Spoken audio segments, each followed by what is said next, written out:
시편 92편 12절에서 15절까지를 먼저 봉독하겠습니다.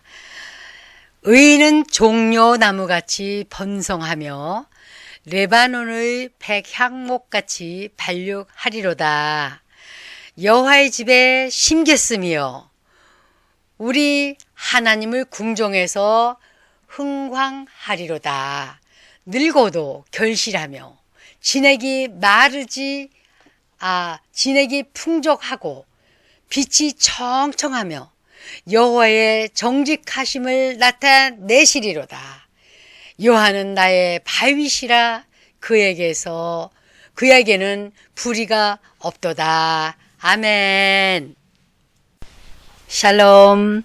국제세 선교회 마라나타 예수와 사관학교 대표 송울다 목사 인사드립니다. 반갑습니다.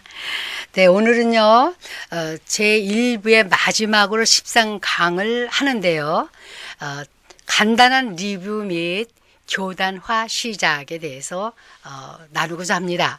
자, 지난번에 계속 우리 창세기부터 이제 그 말씀을 드렸었는데, 우리 이렇게 영화를 봐도 그렇고 우리 일상생활에서 봐도 그렇고 조연이 있고 주연이 있죠. 주연이 중요하죠. 조연도 중요하지만 주연이 중요하죠. 그래서 모든 조연들은 주연을 위해서 존재합니다. 그럼 주연이 누구실까? 창세기의 주연이 하나님이시죠. 네. 그러나 창세기부터 계시까지 쭉 보면 과연 그분이 예수 그리스도로 이렇게 우리가 주연이라고 볼 수가 있습니다. 창세기부터 계시록까지 볼 때에 주연은 주 예수 그리스도. 그래서 제자들이 입을 벌렸다면 예수는 그리스도시요. 예수는 그리스도시요. 또 그리스도는 예수라고 이렇게 정했습니다. 성전에 가든지 해당에 모이든지 집에서 모이든지 무엇을 하든지 주연이 누구라고요? 예수 그리스도라는 겁니다. 그래서 거기에서 이제 창조한 거 모든 만물 창조와 타락 그런 거에 대해서 말씀드렸었고, 그러면서 이제 거기에 보면 여자의 후손으로서 구속함의 청사진이 도면이죠. 그래서 도면 그 여자의 후손.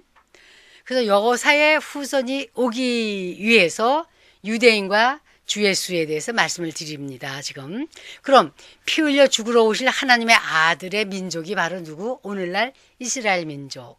네, 이스라엘 민족이 아브라함을 택해서 하나의 민족이 일어났죠. 그래서 예수님께서도 말씀하시기를 네, 구원은 유대인에게서 남이라 그러셨어요. 그 무슨 구원? 사람이 죄에서 구원받는 그 구원을 말씀드리는 겁니다.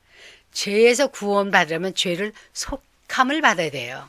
그래서 속함을 받기 위해서는 하나님께서 정하신 법이 피를 흘려서 피제사를 통해서 이렇게 구속을 하십니다. 그래서 그걸 위해서 여자의 후손 예수 그리스도가 오신 거예요.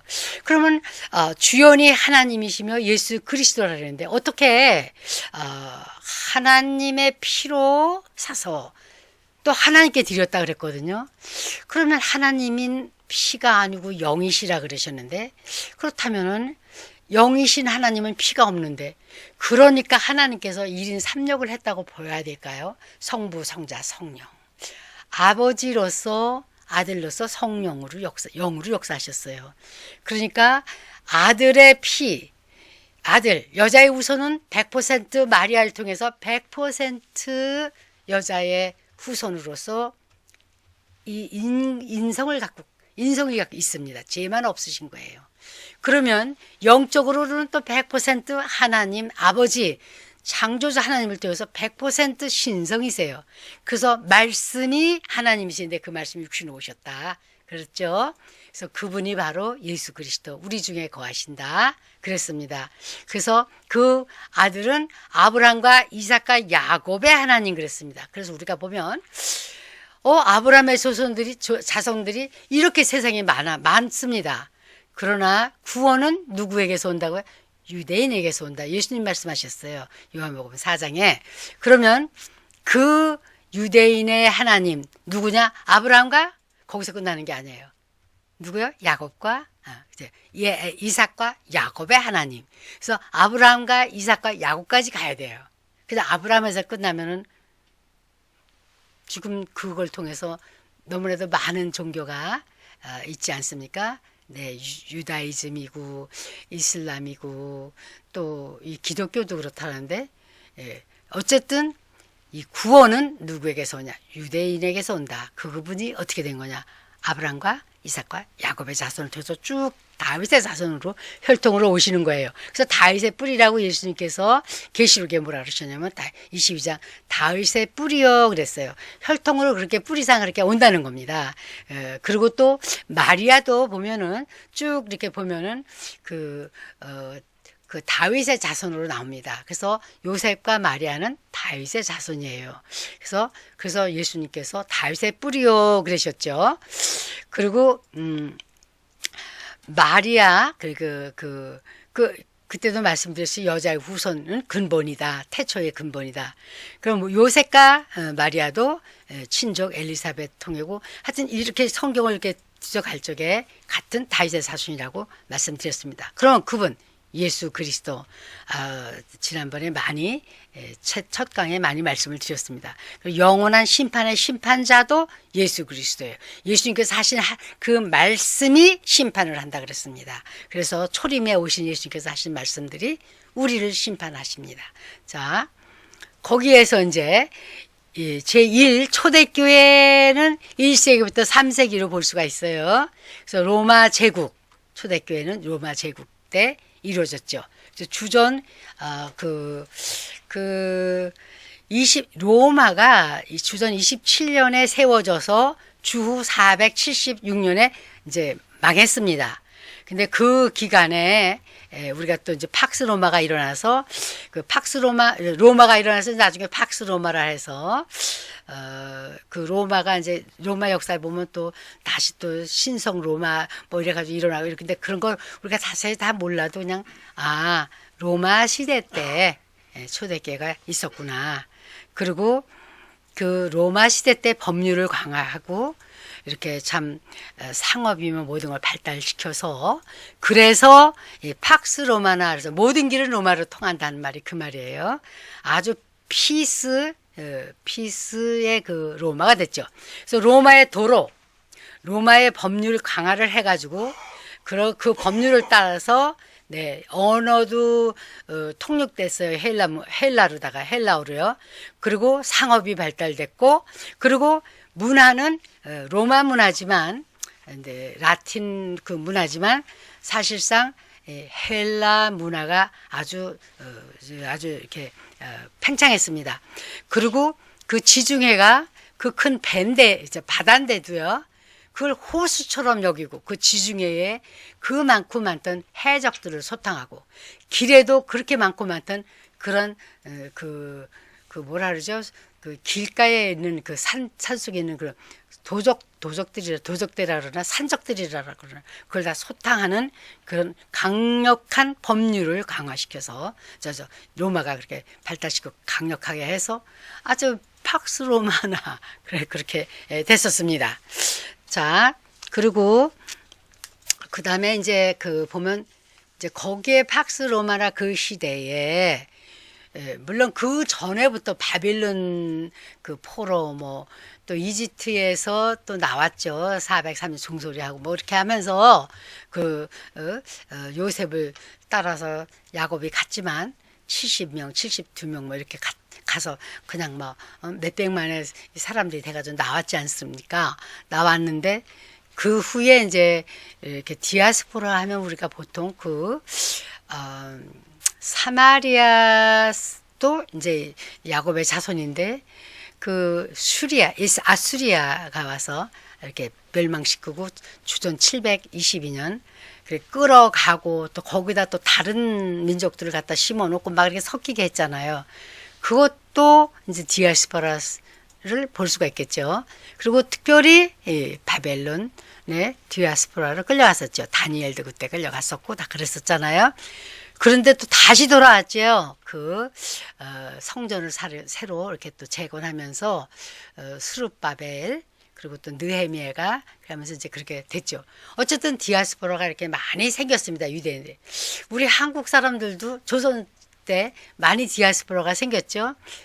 그래서 볼 때는 미국도 갔지만 뭐 많이들 갔죠. 저쪽에 러시아 쪽으로 또 만주 쪽으로 또 이렇게 갔지 않습니까?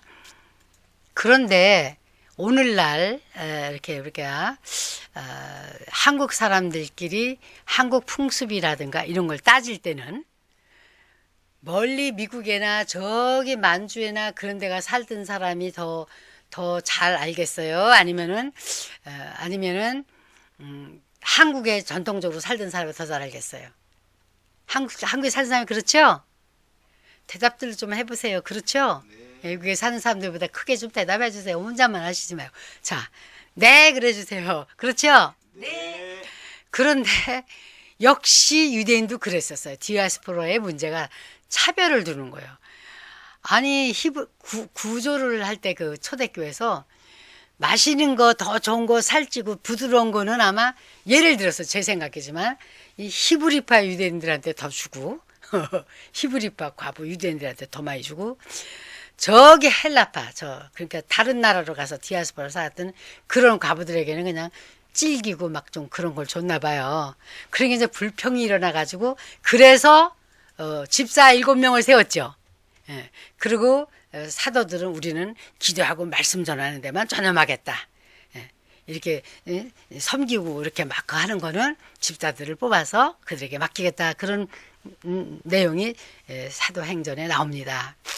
하여튼 이제 그런데 그 오순절 교회가 이제 사실 디아스포라 얘기를 옛날 걸 하려니까 이제 하다 보니까 이제 헬라파 유대인 히브리파 유대인을 했는데요. 어쨌든 그 로마 시대 때 오순절날 그 교회가 탄생됐습니다. 그러면서 거기에 3가지 중점이 있어요. 오순절날 중점이 뭐예요? 이 오순절날 그렇게 그 시내산에서 율법을 받았다 그럽니다. 근데 그날 성령 충만을 주신 거예요. 교회가 탄생되면서. 자, 그런데 그 성령 충만을 받으라. 그러면 성령 충만을 받으면 뭐요? 권능을 받고, 권능을 받으면 뭐 하라고요? 예루살렘에서 시작해서 땅끝까지 내 증인이 되라. 그리고 다시 오는 주 예수님의 날까지 그걸 하라는 거예요. 그럼 오늘날 우리 예수님이 다시 오셨나요? 저 못 들었어요. 38나라 다녀왔어도 아직 오시지는 않은 거 확실해요. 그러니까 아직 오시지 않으셨으니까 다시 오시는 그날까지 우리가 성령 충만 받고 권능 받고 복음 전해서 예수 그리스도의 교회를 2-3사람이라도 모이는 걸 시작을 해서 예배를 드리기 시작해야 됩니다. 아멘입니까? 아멘. 네, 그렇습니다. 자, 그래서 우리가 참 이 세상을 살 동안 세상에는 문제가 참 많습니다. 문제가 많은 이 세상에 이 풍파에 시편에 이런 말씀하시 92편 12절에서 15절까지 보면 하나님의 자녀들이 꼭 레바논의 백향목 같고 또 그 종려나무에 수두룩하게 묶음씩 그냥 열리는 그 종려 대추같이 꿀 대추야자를 만드는 저와 여러분이 되라고 축복하셨습니다. 그러면 이렇게 그 백향목 나무는 40m까지 자란대요. 잠만 못 자도 20에서 40 자라겠죠. 그리고 그렇게 키가 큰 것만큼 그렇게 단단하고 야무지고 그런 것만큼 밑에 뿌리도 위에 나무가 20m면 밑에 뿌리도 20m. 위에 나무가 30m면 밑에도 뿌리가 30. 왜 40이면 40? 그래서 결코 흔들어서 뽑아낼 수가 없는 나무라는 거예요. 우리가 백향목 같아야 되겠다고 시편 92편에 백향목 같이 그렇게 되라고 축복을 해주셨습니다. 꿀 야자 대추처럼 많이 결실하는 그렇게 늙어도 피곤치 않냐고 이파리가 마르지 않고 진액이 마르지 않게 청청하게 그렇게 복을 주신다고 말씀하고 계십니다. 그래서 참 그러시면서 거기에 보면 하나님은 반석이라 그러셨어요. 하나님은 불의하지 않고 반석이라 그러셨어요. 그래서 그 반석이신 하나님께 기대서 쉬어갈 수가 있지요. 자, 그 반석이신 하나님을 생각할 때 반석은 흔들리지 않아요. 아무리 세상 풍파, 지진 같은 세상 풍파, 쪼개지고 쪼개져서 사람을 확 집어넣고 빌딩이고 뭐고 물건이고 집어넣고 확 또 덮어요. 이 지진이 그런단 말이죠. 그런데 이 반석은 이 지진이 가르지 않고 타고 지나간답니다. 그래서 그 타고 지나가는 우리 하나님의 그 반석에 그 반석에 교회를 짓고 내 집을 짓고 할렐루야 살면은 세상 어떤 어려움이 와도 이 백향나무가 그렇게 단단해서 내 성전지는 제목으로 쓰여지지 않았습니까? 레바논의 백향목. 그리고 배를 지는데도 그 아주 너무너무 물에 강하기 때문에 물에 이렇게 축 젖어서 빨리빨리 젖어서 이렇게 상해서 썩어 들어가는 나무가 아니고 물을 물리치는 그런 나무예요. 물에 아주 강해요. 그래서 배를 만들어요. 아주 고대 유명한 배, 갤리선이라는 그런 배가 있어요. 그걸로 만들었다고 아주 유명하다고 나와요. 그래서 우리는 저와 여러분, 성령 충만 받고, 예루살렘 시작해서 말씀을 권능을 받고 말씀을 전해서 예수님 오시는 그날까지 천국에 소천하는 그날까지 우리는 주 예수님의 교회를 주 예수님의 복음을 들고 가서 주 예수님의 제자를 만들어서 세워야 되겠습니다. 감사합니다. 할렐루야. 샬롬.